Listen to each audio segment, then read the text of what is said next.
이번엔 대선 관련 얘기를 해보겠습니다. 이재명 경기지사가 다름을 무기로 선명성을 내세우기 시작했죠. 이 지사를 고리로 해서 여권의 대선 후보 경쟁이 치열해지는 모양새입니다. 특히 정세균 전 총리의 행보가 눈에 띄는데요.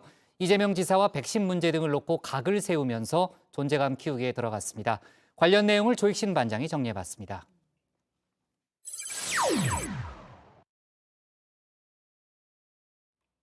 이번 주 첫 차기 대선 주자 여론조사 결과가 나왔습니다. 윤석열 전 검찰총장과 이재명 경기지사가 1위와 2위를 나란히 차지했는데요. 순위와 격차에는 큰 변화가 없었지만 두 사람 모두 지난주보다 지지율이 조금씩 빠졌습니다. 윤 전 총장은 여전히 잠행 중이죠. 윤석열 없는 윤석열 책만 잇따라 발간됐는데요. 오죽하면 북한에서 이런 논평까지 내놨습니다. 남조선에서 윤석열 파리가 갈수록 성행이라면서 돈벌이 도구로 전락한 가련한 신세라고 말입니다. 이재명 경기지사는 청출 어람, 지난 쪽빛내기의 한창입니다. 차별화가 아닌 다름에 방점을 찍었는데요. 이슈를 선점하는 것까진 좋았는데 동시에 전성도 확대가 됐습니다. 다른 게 아니라 틀렸다는 지적이 잇따라 나온 겁니다. 이 지사 실거주 중심의 부동산 정책을 이야기했었죠.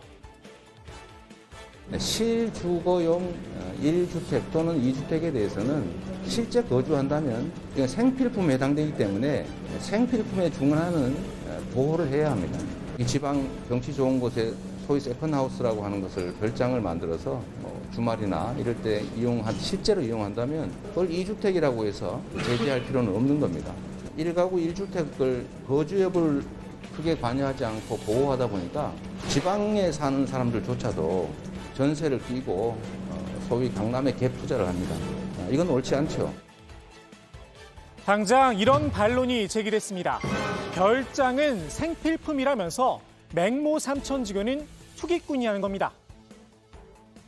서울 사는 사람이 지방에 집 하나를 더 사는 것은 실거주이고 생필품이라면서 지방 사는 사람이 서울에 집을 사는 것은 투기라니 무슨 말씀입니까? 아이가 학교에 진학할 때에 맞춰서 이사갈 집을 전세를 끼고 미리 사둔 사람은 투기꾼입니까? 이 지사도 즉각 반박에 나섰습니다. 1주택이라도 강남 갭 투자는 얘기가 다르다는 겁니다. 불로소득이 어렵도록 부담을 강화해야 집값이 안정된다고 맞섰습니다. 생필품이라고 했던 실거주 2주택에 대해서도 다른 예를 들며 방어에 나섰습니다. 아무래도 별장은 너무 나갔다고 생각한 듯합니다.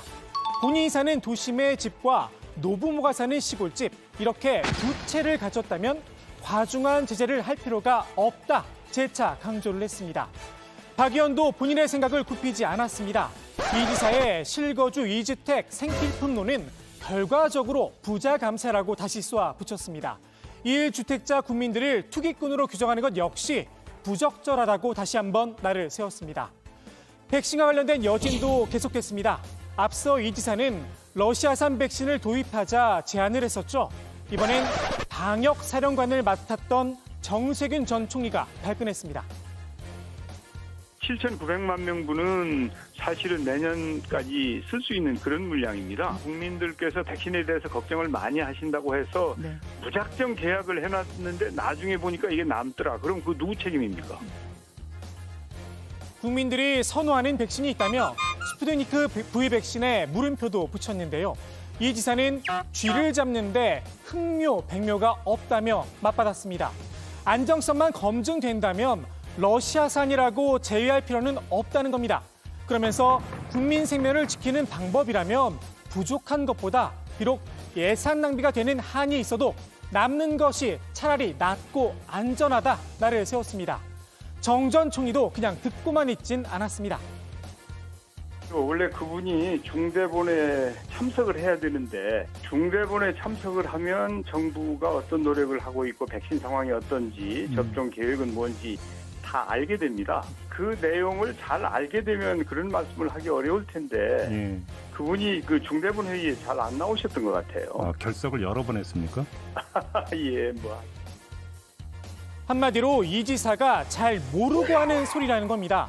이미 정부에서 쥐약을 충분히 준비해놔 흑묘든 백묘든 고양이는 필요 없다는 게 정 전 총리의 생각인 듯한데요. 실제로 지난 주말 화이자 백신 2천만 명분을 추가로 계약했다는 정부의 발표가 있었죠.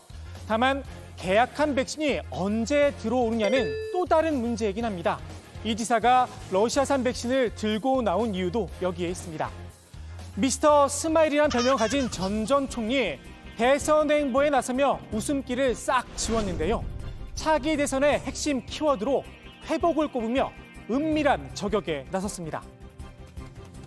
일상의 회복, 또 경제 회복, 공동체 회복, 예.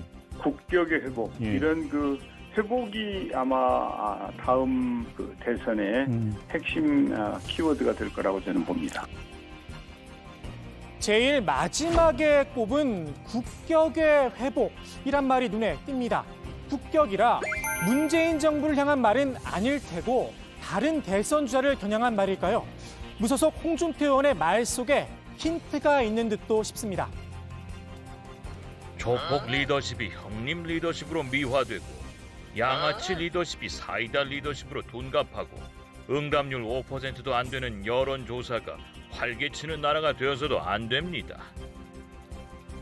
아마도 정 전 총리가 말한 국격도 유력 대선 주자 두 사람을 염두에 둔 발언이 아닌가 싶습니다.